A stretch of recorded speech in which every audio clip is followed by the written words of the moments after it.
My dear students, dear friends, and dear brothers and sisters, once again I welcome to all of you in Dr. S. Chandra Online Classes for Education. मेरे प्रिय विद्यार्थियों, मैं आप सभी लोगों का एक बार फिर से doctor S Chandra online classes for education में स्वागत करता हूं। आप सभी का हार्दिक स्वागत है, हार्दिक अभिनंदन है। प्रिय विद्यार्थियों, in today's class we will discuss about the major characteristics और qualities of a good measuring tool, अर्थात एक अच्छा मापन का जो उपकरण होता है उसकी क्या क्या क्वालिटीज होती हैं, क्या क्या विशेषताएं होती हैं, इसके बारे में आज की क्लास में इस वीडियो के अंतर्गत हम सभी लोग चर्चा करेंगे, डिस्कस करेंगे। Built to thrive, yeah. I think that we've all had enough. What keeps you up at night, yeah. Make all the demons quiet, yeah. We were built to thrive, yeah. I think that we've all had enough. Yeah, I think that we've all had enough. Sick of dealing with the old plan. They know that we're calling it wrong. You got me like, oh yeah. I think that we've all had enough. Sick of dealing with the old plan. They know that we're calling it wrong. चलिए आज की class को start करते हैं और आज की class में इस वीडियो में we will discuss about the characteristics और qualities of a good measuring tool, अर्थात एक अच्छे मापन उपकरण की क्या क्या विशेषताएं होती हैं। एक अच्छे मापन उपकरण की विशेषताओं की यदि हम लोग बात करें तो जो अच्छे मापन उपकरण होते हैं या गुड मेजरिंग टूल्स होते हैं उनकी विशेषताओं को हम दो ब्रॉड कैटेगरीज में डिवाइड कर सकते हैं। The first one is known as technical characteristics या तकनीकी विशेषताएं और टेक्निकल क्वालिटीज़। तो टेक्निकल कैरेक्टरिस्टिक्स या तकनीकी विशेषताएं वे विशेषताएं होती हैं जो मापन उपकरण या जो मेजरिंग टूल होता है उसके कंस्ट्रक्शन से रिलेटेड होती हैं, उसके निर्माण से संबंधित होती हैं, तथा वो जो मेजरिंग टूल होता है उस पर प्राप्त जो परिणाम होते हैं उसमें कितना एरर्स होता है। यदि वे एरर्स नहीं है, उसमें त्रुटियां नहीं है, ये त्रुटि रहित होते हैं परिणाम, तो कहा जाता है कि मापन उपकरण की जो तकनीकी विशेषताएं हैं वो अच्छी हैं। यदि मापन उपकरण की रचना स्टैंडर्डाइजेशन मेथड्स के द्वारा की गई है या प्रमाणीकृत विधियों के अनुरूप की गई है तो परीक्षण पर जो प्राप्त परिणाम होते हैं उसमें एरर्स की संभावना कम होती है और त्रुटि रहित होते हैं परिणाम, और तब माना जाता है कि उसकी जो तकनीकी विशेषताएं हैं जैसे वस्तुनिष्ठता, विश्वसनीयता, वैधता, विविधता आदि जो हैं वो गुड क्वालिटीज़ में हैं। और जो दूसरी विशेषता है जो ब्रॉड कैटेगरीज है दैट इज़ प्रैक्टिकल कैरेक्टरिस्टिक्स या व्यवहारिक विशेषताएं और प्रैक्टिकल क्वालिटीज़। तो जो प्रैक्टिकल क्वालिटीज़ है या व्यवहारिक विशेषताएं होती हैं इसके अंतर्गत जो मेजरिंग टूल होता है उसके उपयोग में क्या क्या व्यवहारिक कठिनाइयाँ आती हैं या क्या क्या व्यवहारिक सुविधाएं होती हैं उससे संबंधित होता है। यदि जो हमारे ऑब्जेक्टिव्स हैं, दिए गए उद्देश्य हैं, उन उद्देश्यों की पूर्ति जो है दी गई परिस्थितियों में उस मापन उपकरण के द्वारा हो जा रहा है, उस मापन उपकरण का हम जो प्रशासन बड़ी सुगमता से सुविधाजनक ढंग से कर पा रहे होते हैं, तो ये माना जाता है कि मापन उपकरण की जो व्यवहारिक विशेषताएं हैं वो उसमें निहित हैं। व्यवहारिक विशेषताओं के अंतर्गत जो उद्देश्य पूर्णता हो सकता है, व्यापकता हो सकता है, सुगमता, मितव्ययता आदि हो सकते हैं। तो चलिए हम जो मेजर कैरेक्टरिस्टिक्स हैं या प्रमुख विशेषताएं हैं उसको बारी बारी से देख लेते हैं कि किसी एक अच्छे मापन उपकरण में या एक गुड मेजरिंग टूल में कौन कौन सी विशेषताएं होनी चाहिए। So we will discuss about the major characteristics और प्रमुख विशेषताएं of a good measuring tool या एक अच्छे मापन उपकरण की कौन कौन सी विशेषताएं होनी चाहिए। The first one is validity या वैधता। कोई भी मापन उपकरण जिसमें यदि वैधता नहीं है तो वो मापन उपकरण यूजलेस है। वैधता जो होती है वो सबसे अधिक जो है रिक्वायर्ड कैरेक्टरिस्टिक्स होती है किसी भी मेजरिंग टूल की, और परीक्षण की जो वैधता होती है ये वैधता बताती है कि कोई दिया गया परीक्षण मापन के उद्देश्यों को किस सीमा तक पूरा करता है। अर्थात जो हमारे ऑब्जेक्टिव्स हैं, स्पेसिफिक ऑब्जेक्टिव्स हैं या एजुकेशनल ऑब्जेक्टिव्स हैं, उन एजुकेशनल ऑब्जेक्टिव्स या स्पेसिफिक ऑब्जेक्टिव्स के अकॉर्डिंग क्या हमारा मेजरिंग टूल है कि नहीं, क्या जिन उद्देश्यों को पूरा करने के लिए हमारा मापन उपकरण बनाया गया है उन उद्देश्यों की पूर्ति कर पाने में वह उपकरण या वह टूल सक्षम है कि नहीं। यदि वह मेजरिंग टूल उन उद्देश्यों की प्राप्ति में सफल होता है तो माना जाता है कि वह जो परीक्षण है वैध है, और यदि उन उद्देश्यों की पूर्ति करने में सक्षम नहीं होता है तो माना जाता है कि वह उपकरण जो है वैध नहीं। अर्थात मापन उपकरण वैधतम माना जाता है या वैधता यह बताती है कि जो उपकरण है वह अपने उद्देश्यों को किस सीमा तक पूरा कर पा रहा है। परीक्षण मापन जिन उद्देश्यों को लेकर के बनाया गया है उन उद्देश्यों को किस सीमा तक या किस एक्सटेंट तक वो पूरा कर पा रहा है या वैधता बताता है। जो परीक्षण मापन के उद्देश्य को पूर्ण करता है तो उस परीक्षण को हम कहते हैं कि वह परीक्षण क्या है, वैलिड है, वैध है, तथा परीक्षण की इस विशेषता को हम वैधता या वैलिडिटी कहते हैं। तो वैलिडिटी या वैधता क्या है? वैलिडिटी या वैधता यह बताती है कि जिन उद्देश्यों को लेकर के, जिन उद्देश्यों की पूर्ति के लिए जो मेजरिंग टूल या मापन उपकरण बनाया गया है, क्या वह उन उद्देश्यों की पूर्ति कर रहा है या नहीं कर रहा है, वही वैधता बताती है। अगला जो कैरेक्टरिस्टिक्स है, अगली जो क्वालिटीज है, that is known as balance या संतुलन हम कहते हैं।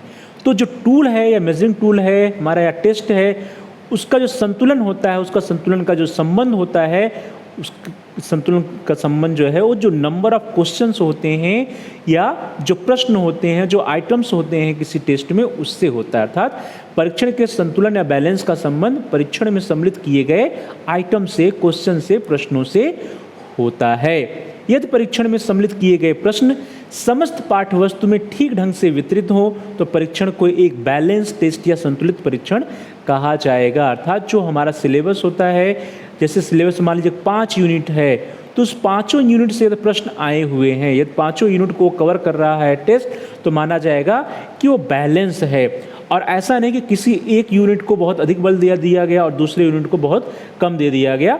जो वेटेज निर्धारित है, जो हम ब्लूप्रिंट बनाए होंगे, उस ब्लूप्रिंट के अकॉर्डिंग जो वेटेज निर्धारित किया गया है, उसी वेटेज के अनुसार जो प्रश्न सम्मिलित किए गए हैं किसी टूल में, किसी परीक्षण में, यदि वे हैं तो माना जाएगा कि जो हमारा उपकरण है या टूल है या परीक्षण है वो संतुलित है, अन्यथा वो संतुलित नहीं होता है। अर्थात यदि परीक्षण में सम्मिलित किए गए प्रश्न समस्त पाठ्यवस्तु को ठीक ढंग से समस्त पाठ्यवस्तु में ठीक ढंग से वितरित हो तो परीक्षण को एक बैलेंस टेस्ट या संतुलित परीक्षण कहा जाएगा। अर्थात जो हमारा सिलेबस है, जो हमारा कंटेंट है, उस पूरे कंटेंट से प्रश्न आने चाहिए और उसमें बैलेंस भी होना चाहिए।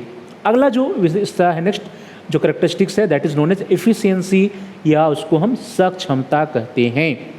और एफिशिएंसी या सक्षमता जो होती है परीक्षण की या किसी टूल की, वो यह उसका जो संबंध होता है, उसका संबंध परीक्षण की रचना करने में, परीक्षण का प्रशासन करने में तथा परीक्षण का अंकन करने में, और साथ ही साथ परीक्षार्थियों के द्वारा उसका उत्तर देने में जो लगने वाला समय होता है, उससे होता है। अर्थात कोई भी परीक्षण जब एफिशिएंट होगा, एफिशिएंट सक्षमता होगी उसमें, तो उसका अभिप्राय यह है कि वह जो है जो एक निश्चित समयावधि जो होती है, उस निश्चित समयावधि में उस परीक्षण की रचना की जा सकती है, उस परीक्षण का एडमिनिस्ट्रेशन या प्रशासन किया जा सकता है, उस परीक्षण की स्कोरिंग कर सकते हैं, और उस परीक्षण पे यदि विद्यार्थियों को दिया जाए तो वे निश्चित समयावधि के अंदर जो है वे क्या कर सकते हैं, उसका उत्तर दे सकते हैं, आंसर दे सकते हैं। अर्थात यदि परीक्षण कम समय में तैयार किया जा सकता है, कम समय में प्रशासित किया जा सकता है और उसका अंकन भी कम समय में किया जा सकता है, तो ऐसे परीक्षण को हम एफिशिएंट टेस्ट या सक्षम परीक्षण कहेंगे। अर्थात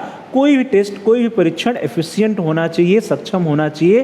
और सक्षमता या एफिशिएंसी से अभिप्राय क्या है कि उसके रचना में, उसके प्रशासन में, उसके अंकन में, और साथ ही साथ विद्यार्थियों के द्वारा उसका उत्तर दिए जाने वाले में जो लगने वाला समय है वो कम होना चाहिए, वो रीजनेबल होना चाहिए। नेक्स्ट कैरेक्टरिस्टिक्स, अगली क्वालिटी जो है, that is known as objectivity, या उसको हम वस्तुनिष्ठता के नाम से जानते हैं। और परीक्षण की वस्तुनिष्ठता जो होती है, इसका जो परीक्षण की वस्तुनिष्ठता का गुण परीक्षण के अंकन से संबंधित होता है। आप सभी लोग ऑब्जेक्टिव और सब्जेक्टिव क्वेश्चंस को जानते होंगे, वस्तुनिष्ठ प्रश्न जो होते हैं और व्यक्तिनिष्ठ जो प्रश्न होते हैं उसके बारे में जानते होते हैं। आप जानते हैं कि जो वस्तुनिष्ठ परीक्षण होता है या जो वस्तुनिष्ठ जो प्रश्न होते हैं, उस पर यदि आपका प्रश्न सही है तो आपको फुल नंबर मिलते हैं, और यदि गलत है तो नील या 0 नंबर मिलता है। अर्थात जो परीक्षण की वस्तुनिष्ठता का गुण है वो परीक्षण के अंकन से संबंधित होता है, उसके स्कोरिंग से संबंधित होता है। और यदि परीक्षण में सम्मिलित किए गए प्रश्न स्पष्ट होते हैं तथा उनका एक ही निश्चित उत्तर होता है, तो परीक्षण का अंकन करना सरल और त्रुटिहीन होने के साथ साथ यह परीक्षक की विषय निष्ठता से भी मुक्त होता है। अर्थात हमारा टेस्ट, हमारा जो परीक्षण है, उसमें जो प्रश्न होने चाहिए, जो उसमें आइटम्स होने चाहिए, वे कैसे होने चाहिए, वे सारे आइटम्स या प्रश्न एकदम स्पष्ट होने चाहिए, उसमें क्लैरिटी होनी चाहिए, और सभी प्रश्नों का या सभी आइटम्स के जो उत्तर होने चाहिए वो एक होने चाहिए, निश्चित उत्तर होना चाहिए। ऐसा नहीं कोई प्रश्न हमें अपने परीक्षण में सम्मिलित करना चाहिए जिसके एक से अधिक उत्तर हों, आंसर हों। और साथ ही साथ जो स्कोरिंग करने का तरीका है वो स्कोरिंग करने का तरीका या अंकन का तरीका भी सरल होना चाहिए और ऐसा तरीका होना चाहिए जिसमें एरर्स की संभावना या त्रुटि की संभावना कम से कम हो या वो त्रुटि रहित हो। और साथ ही साथ हमारा जब परीक्षण ऑब्जेक्टिव होता है, वस्तुनिष्ठ होता है, तो उसमें जो एग्जामिनर होता है, जो परीक्षक होता है, उसकी आत्मनिष्ठता नहीं चलती है, उसकी विषय निष्ठता नहीं चलती है। परीक्षक की, एग्जामिनर्स की विषय निष्ठता से मुक्त परीक्षण होता है वह परीक्षण जिसमें वस्तुनिष्ठता के गुण होते हैं। अर्थात परीक्षक की विषय निष्ठता से मुक्त परीक्षण को हम वस्तुनिष्ठ परीक्षण कहते हैं या ऑब्जेक्टिव टेस्ट कहते हैं। तो हमारा परीक्षण कैसा होना चाहिए? हमारा परीक्षण ऑब्जेक्टिव होना चाहिए, वस्तुनिष्ठ होना चाहिए। ऐसा परीक्षण होना चाहिए जिसमें कि जो हमारा एग्जामिनर है या परीक्षक है उसकी विषय निष्ठता उससे प्रभावित ना हो, उसका जो अंकन हो वो भी अंकन जो हो वो एरर फ्री हो, त्रुटि रहित हो, प्रश्न जो हो स्पष्ट हो, क्लियर हो, प्रश्नों का एक और सिर्फ एक निश्चित उत्तर हो। तो ऐसे परीक्षण को हम कहते हैं कि उसमें ऑब्जेक्टिविटी है या वस्तुनिष्ठता के गुण समाहित हैं। अगली जो करैक्टरिस्टिक्स है, अगली जो विशेषता है, क्वालिटीज है एक अच्छे मेजरिंग टूल की, that is known as specificity. उसको हम विशिष्टता कहते हैं। और जो विशिष्टता होती है यह विशिष्टता वस्तुनिष्ठता की पूरक होती है। अर्थात जब परीक्षण में विशिष्टता होगी तो परीक्षण वस्तुनिष्ठ भी होगा। यह क्या है कि कॉम्प्लीमेंट्री टू ईच अदर है। विशिष्टता वस्तुनिष्ठता की पूरक मानी जाती है। जब परीक्षण से अनभिज्ञ छात्र कम अंक पाते हैं तथा अन्य छात्र जिन्होंने परीक्षण की विषय वस्तु का अध्ययन किया हो वे अधिक अंक पाते हैं तथा परीक्षण की विशिष्ट परीक्षण स्पेसिफिक टेस्ट कहा जाता है। ध्यान दीजिए, जब परीक्षण से अनभिज्ञ छात्र अर्थात ऐसे विद्यार्थी जो उस कंटेंट को, उस सिलेबस को नहीं पढ़े हैं, उस परीक्षण से वे अनभिज्ञ हैं, वे जो है उसमें कम अंक प्राप्त करते हैं। अर्थात उनका जो स्कोर है वो कम आता है, कम अंक प्राप्त करते हैं। और ऐसे विद्यार्थी जो परीक्षण की विषय वस्तु या कंटेंट या सब्जेक्ट मैटर को पढ़े हैं, उन्होंने अच्छे से अध्ययन किया है, उनको अधिक अंक प्राप्त होता है। तो ऐसे परीक्षण को हम कहते हैं कि वो स्पेसिफिक टेस्ट है या विशिष्ट परीक्षण है। और विशिष्ट परीक्षण या स्पेसिफिक टेस्ट तभी होगा जब परीक्षण में क्या होगी? वस्तुनिष्ठता होगी। जब परीक्षण में विशिष्टता होगी, स्पेसिफिसिटी होगी, तो वह वस्तुनिष्ठता का पूरक का भी काम करती है। तो इस तरह से एक अच्छे परीक्षण में विशिष्टता या स्पेसिफिसिटी के गुण भी होने चाहिए। अगला जो क्वालिटीज है, अगली जो करैक्टरिस्टिक्स है, दैट इज नोन है डिफिकल्टी या उसको हम कठिनता कहते हैं। और कठिनता से अभिप्राय परीक्षण में सम्मिलित किए गए प्रश्नों के कठिनाई स्तर से होता है। अर्थात जो परीक्षण में सम्मिलित किए गए प्रश्न हैं वे कितने कठिन हैं या कितने सरल हैं उससे अभिप्राय होता है।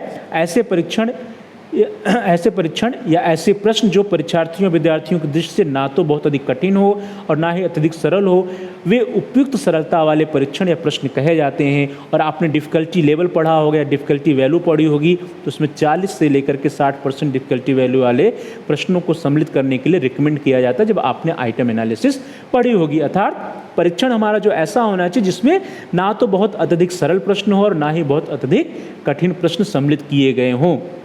अत्यधिक सरल तथा अधिक कठिन परीक्षण वाले जो प्रश्न होते हैं या ऐसा परीक्षण, ऐसा टूल जिसमें जो प्रश्न सम्मिलित किए गए हैं, आइटम सम्मिलित किए गए हैं, वो बहुत अधिक कठिन है या बहुत अधिक सरल है, तो ऐसे प्रश्न उचित नहीं माने जाते हैं, ऐसे प्रश्न ठीक नहीं माने जाते हैं और ऐसा परीक्षण भी सही नहीं माना जाता है। अगली विशेषता है that is known as discrimination या विभेदकता। डिस्क्रिमिनेशन या विभेदकता से अभिप्राय है कि क्या परीक्षण जो अच्छे विद्यार्थी हैं, श्रेष्ठ विद्यार्थी और कमजोर जो विद्यार्थी हैं, उनमें अंतर कर पा रहा है या नहीं कर पा रहा है। ऐसे परीक्षण को हम कहते हैं, जो अंतर कर लेता है उसको हम कहते हैं कि उसमें डिस्क्रिमिनेशन पावर अधिक है। और जब आपने आइटम एनालिसिस पढ़ी होगी तो उसमें कहा गया कि 0.4 या इससे अधिक जो डिस्क्रिमिनेशन पावर है 0.5, 0.6, ऐसे प्रश्नों को हमें सम्मिलित करना चाहिए अपने परीक्षण में। तो विभेदकता से अभिप्राय परीक्षण द्वारा श्रेष्ठ एवं कमजोर छात्रों में ठीक ढंग से अंतर स्पष्ट करने की योग्यता से है। अर्थात ऐसा परीक्षण जो श्रेष्ठ विद्यार्थी और कमजोर विद्यार्थी में ठीक ढंग से अंतर कर दे, उसमें विभेद कर दे, ऐसे परीक्षण को हम कहते हैं कि उसमें विभेदकता का गुण है या उसमें उसका जो डिस्क्रिमिनेशन पावर है वह अधिक होता है। जब परीक्षण से प्राप्त प्राप्तांकों का वितरण या डिस्ट्रीब्यूशन ऑफ डेटा काफ़ी बड़ा होता है, विशेषकर छात्रों के ऐसे समूह के लिए जिसमें परीक्षण के द्वारा मापी जा रही योग्यता में भिन्नता हो, तो ऐसे परीक्षण को हम एक विभेदक परीक्षण या डिस्क्रिमिनेटरी टेस्ट कहते हैं। तो डिस्क्रिमिनेटरी टेस्ट क्या हुआ? ऐसा टेस्ट जिसमें जो स्कोर्स आए जो प्राप्तांक है उसकी रेंज बहुत अधिक हो, अर्थात कम पाने वाले विद्यार्थी, एवरेज पाने वाले विद्यार्थी और ज़्यादा नंबर पाने वाले विद्यार्थी, इसमें रेंज अधिक हो। जो कम वाले हैं वो भी और जो ज़्यादा वाले हों वो भी, इसमें डिफरेंस होना चाहिए। एवरेज या बीच वाले कम होने चाहिए। ऐसा ना हो कि सभी के सभी विद्यार्थी एवरेज नंबर पा गए या सभी के सभी विद्यार्थी कम नंबर पा गए या सभी के सभी विद्यार्थी ज़्यादा नंबर पा गए, ऐसा नहीं होना चाहिए।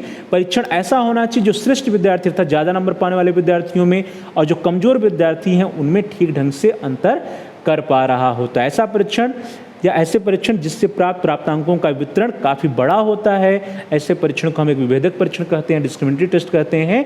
और ऐसे टेस्ट में क्या होता है, वो टेस्ट श्रेष्ठ और कमजोर छात्रों में ठीक ढंग से अंतर स्पष्ट कर पाता है। अगली विशेषता है that is known as reliability या विश्वसनीयता। रिलायबिलिटी या विश्वसनीयता यह बताती है कि यदि हम एक ही परीक्षण को बार बार किसी छात्र पे, विद्यार्थी पे या व्यक्ति पे प्रशासित करते हैं तो क्या बार बार परिणाम वही आता है या बदलता है। यदि परिणाम वही आता है तो यह माना जाता है कि हमारा परीक्षण रिलायबल है या विश्वसनीय है। परीक्षण की विश्वसनीयता का संबंध मापन की चर त्रुटियों से होता है, वेरिएबल एरर से होता है। वेरिएबल एरर से प्राय यह है कि जो हर विद्यार्थी पे वेरी कर रहा हो, बदल रहा हो।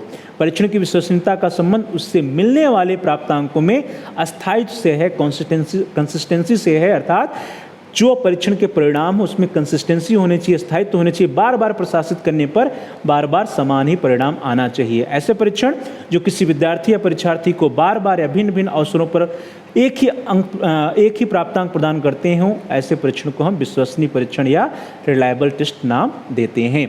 अगली जो विशेषता है, अगली जो क्वालिटीज है that is known as fairness या न्याययुक्तता हम कहते हैं।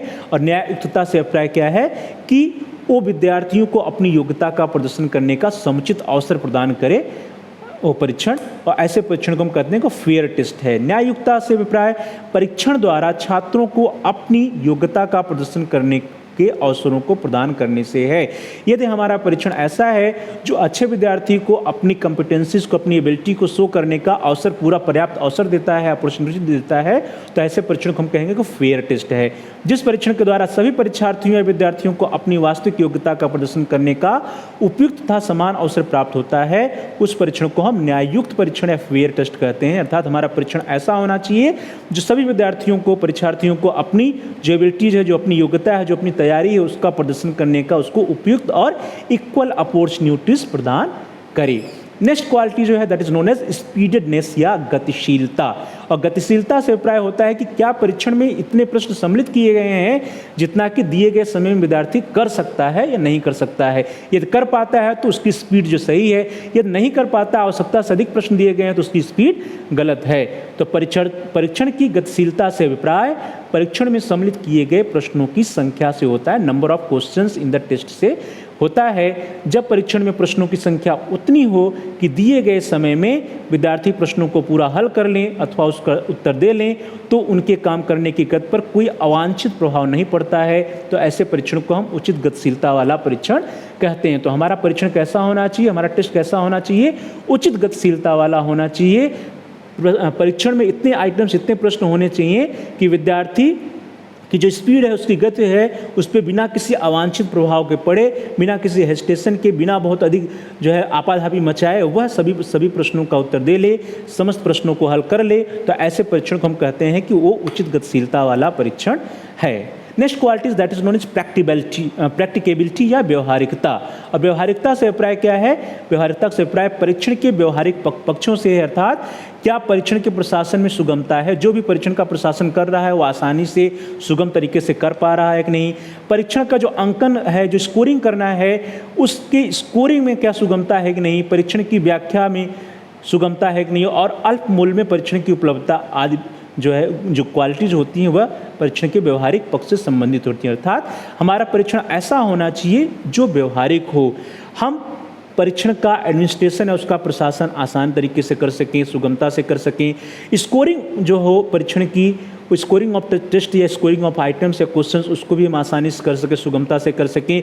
और जो हमारा रिजल्ट आए उसका इंटरप्रिटेशन, उसका व्याख्या भी हम सुगमता से कर सकें। और साथ ही साथ उस टेस्ट की जो कीमत है, जो मूल्य है, वो भी बहुत अधिक नहीं हो, अल्प मूल्य हो उसका। तो ऐसे पक्षों को हम व्यवहारिक पक्ष में रखते हैं। और ये सारी विशेषताएं जिसमें होती हैं, ऐसे परीक्षणों को कहते हैं कि उसकी व्यवहारिकता या प्रैक्टिकबिलिटी हाई है। और last the most important one that is known as standardisation या प्रमापीकरण। और प्रमापीकरण का जो संबंध है वो प्रश्नों की या परीक्षण की रचना से संबंधित होती है। आपने कंस्ट्रक्शन ऑफ अचीवमेंट टेस्ट पढ़ा होगा। कंस्ट्रक्शन ऑफ अचीवमेंट टेस्ट में आइटम एनालिसिस का पद होता है, पद विश्लेषण का पद होता है, वो बहुत ही महत्वपूर्ण पद होता है। अर्थात स्टैंडर्डाइजेशन के जितने चरण होते हैं, जितने स्टेप्स होते हैं, ये समस्त स्टेप्स का प्रयोग करके किसी परीक्षण का निर्माण किया गया है, तब उस परीक्षण को हम कहते हैं कि वह स्टैंडर्डाइज्ड है, प्रमापीकृत है। और ऐसे परीक्षण को हम लार्ज स्केल पर जो उसका एडमिनिस्ट्रेशन कर सकते हैं, उसका सामान्यीकरण कर सकते हैं। अर्थात यदि परीक्षण की रचना पद विश्लेषण दैट इज आइटम एनालिसिस के आधार पर की गई हो तथा परीक्षण के नॉर्म्स या मानक निर्धारित किए गए हों, तो ऐसे परीक्षण को हम प्रमापीकृत परीक्षण कहते हैं, स्टैंडर्डाइज्ड टेस्ट कहते हैं। पद विश्लेषण से प्राय किया कि उसका डिफिकल्टी लेवल या डिफिकल्टी वैल्यू, डिस्क्रिमिनेशन पावर, ये सब क्या किया गया, उसका निर्णय किया गया हो, पायलट स्टडी की गई हो, डिफिकल्टी लेवल, डिस्क्रिमिनेशन पावर, ये सारे डिसाइड किए गए हों, उसके नॉर्म्स डिसाइड किए गए हों, तो ऐसे टेस्ट को हम स्टैंडर्डाइज्ड टेस्ट कहते हैं। और एक अच्छा जो टेस्ट होता है वह प्रमापीकृत होता है या स्टैंडर्डाइज्ड होता है। जो नॉर्म्स की बात करते हैं तो नॉर्म्स क्या होते हैं, मानक क्या होते हैं। मानक वे रेफरेंस पॉइंट है या संदर्भ बिंदु होते हैं जिनके आधार पर हम परीक्षण पर जो प्राप्त अंक होते हैं उनका इंटरप्रिटेशन करते हैं, उसकी हम व्याख्या करते हैं। जैसे आप मानक के ढेर सारे प्रकार से पढ़े होंगे, जैसे जो है age norms, grade norms, percentile norms, standardised norms, तो ढेर सारे नॉर्म्स होते हैं। तो नॉर्म्स वे रेफरेंस पॉइंट हैं, संदर्भ बिंदु होते हैं जिसके आधार पर हम परीक्षण पर प्राप्त अंकों की व्याख्या करते हैं। और एक अच्छा परीक्षण वही होता है जिसके नॉर्म्स या मानक डिसाइड किए गए हों। यदि परीक्षण के लिए मानक उपलब्ध होते हैं तो प्राप्तांकों की व्याख्या करना सरल हो जाता है। तो एक अच्छे परीक्षण की विशेषता होती है कि उसके नॉर्म्स या मानक डिसाइड किए गए होते हैं। तो इस तरह से हमने प्रमुख जो भी मेजर कैरेक्टरिस्टिक्स हैं या क्वालिटीज हैं उसका हमने अध्ययन कर लिया। अंत में जो मेजर टेक्निकल कैरेक्टरिस्टिक्स हैं, क्वालिटीज, उसको देख लेते हैं। जो सबसे इंपॉर्टेंट है, the most important one is वस्तुनिष्ठता, जिसका संबंध होता है मापन की व्यक्तिगत त्रुटियों से। यदि परीक्षण में वस्तुनिष्ठता का गुण होगा तो मापन की जो व्यक्तिगत त्रुटियां होंगी वह कम से कम होंगी। दूसरा है रिलायबिलिटी या विश्वसनीयता। तो रिलायबिलिटी या विश्वसनीयता यदि किसी परीक्षण में होगी तो उस परीक्षण की जो चर त्रुटियां हैं वो कम होंगी। तीसरा है वैलिडिटी ऑफ द टेस्ट। यदि परीक्षण में वैधता अधिक होगी तो उस परीक्षण में जो मापन की स्थित त्रुटियां हैं वो कम होंगी। और चौथा है यदि परीक्षण के नॉर्म्स या मानक डिसाइड किए गए होंगे तो उसमें जो व्याख्यात्मक एरर्स होते हैं, इंटरप्रिटेटिव एरर्स जो होते हैं, उसकी संभावना कम होती है। तो चार प्रमुख तकनीकी विशेषताएं हैं: objectivity, reliability, validity and norms, वस्तुनिष्ठता, विश्वसनीयता, वैधता और मानक। और इन चारों का ज्ञान होना बहुत ही अति आवश्यक है विद्यार्थियों के लिए, परीक्षार्थियों के लिए, जो परीक्षण का निर्माण कर रहे हो या जो परीक्षण का प्रशासन कर रहे हो, जो अंकन कर रहे हो, सभी के लिए इन चारों विशेषताओं का ज्ञान होना अति आवश्यक और महत्वपूर्ण होता है। तो इस तरह से हम लोगों ने कैरेक्टरिस्टिक्स और qualities of a good measuring tool पढ़ा, एक अच्छे मापन उपकरण की विशेषताओं के बारे में चर्चा किया। उसमें टेक्निकल कैरेक्टरिस्टिक्स या तकनीकी विशेषताएं में आती हैं objectivity, discrimination power, reliability, validity और नॉर्म्स, अर्थात वस्तुनिष्ठता, विभेदन क्षमता, विश्वसनीयता, वैधता और मानक। जबकि जो प्रैक्टिकल कैरेक्टरिस्टिक्स हैं, व्यवहारिक विशेषताएं हैं, उसमें आती हैं पर्पजीवनेस या उद्देश्यपूर्णता, इजीनेस या सुगमता, इकोनॉमी या मितव्ययता, कॉम्प्रिहेंसिवनेस या व्यापकता और रिप्रेजेंटेटिवनेस या प्रतिनिधित्वता। तो डियर स्टूडेंट्स, ये ढेर सारे जो है क्वालिटीज हैं या कैरेक्टरिस्टिक्स हैं जो एक अच्छे मापन उपकरण में, गुड मेजरिंग टूल में होने चाहिए। इन सभी को आप याद रखिएगा, इन सभी को आप इनका उत्तर अपने हिसाब से आप परीक्षा में लिखिएगा। आप सभी का बहुत बहुत धन्यवाद। Thanks for watching, thanks to all of you. आज की क्लास में हम लोगों ने एक अच्छे मापन उपकरण की जो विशेषताएं होती हैं या क्वालिटीज और characteristics of good measuring tool के बारे में अध्ययन किया। आप सभी का बहुत बहुत धन्यवाद। Thanks for watching, thanks to all of you. Please like, share and comment on the video. Dear students, आप इस वीडियो को लाइक कीजिए और इस वीडियो को अधिक से अधिक अपने फ्रेंड सर्किल में, मित्रों के साथ, सहपाठियों के साथ शेयर कीजिए, जिससे कि उनका भी अध्ययन कार्य सुचारू रूप से आगे बढ़ सके और साथ ही साथ उनकी भी तैयारी अच्छी हो सके। और आप इस वीडियो पर कमेंट्स भी कर सकते हैं। कमेंट्स द्वारा यदि आपका कोई बहुमूल्य सुझाव है या कोई प्रश्न है तो आप हम तक पहुँचाइए। हम आपके प्रश्नों का उत्तर देने का प्रयास करेंगे, आपकी समस्याओं का समाधान करने का प्रयास करेंगे और साथ ही साथ जो भी आपके बहुमूल्य सुझाव होंगे उन सुझावों पर अनुपालन भी करने का प्रयास करेंगे। और साथ ही साथ यदि आपने अभी तक इस चैनल को सब्सक्राइब नहीं किया है तो आप चैनल को सब्सक्राइब कर लीजिए, जिससे कि आप अपने कोर्स से रिलेटेड सभी एजुकेशनल वीडियोज़ को आसानी से प्लेलिस्ट में जाकर सर्च कर पाएँ, देख पाएँ। इसके लिए जरूरी है कि आप चैनल को सब्सक्राइब कीजिए और साथ ही साथ जहाँ पर सब्सक्राइब लिखा है उसके बगल में एक बेल का आइकन है, घंटी का आकर, उसको प्रेस कीजिए। उसको दबाने पर कुछ ऑप्शंस आते हैं, उस में से आप ऑल के ऑप्शन को सिलेक्ट कर लीजिए। इससे यह होगा कि आपके कोर्स से रिलेटेड जितने भी नए एजुकेशनल वीडियोज़ आएंगे उसकी नोटिफिकेशन, उसकी सूचना आपको समय से मिल जाएगी और आपका कोई भी वीडियो मिस नहीं होगा। तो dear students, please like, share and comment on the video. Also subscribe the channel and press the bell icon all. आप सभी का बहुत बहुत धन्यवाद।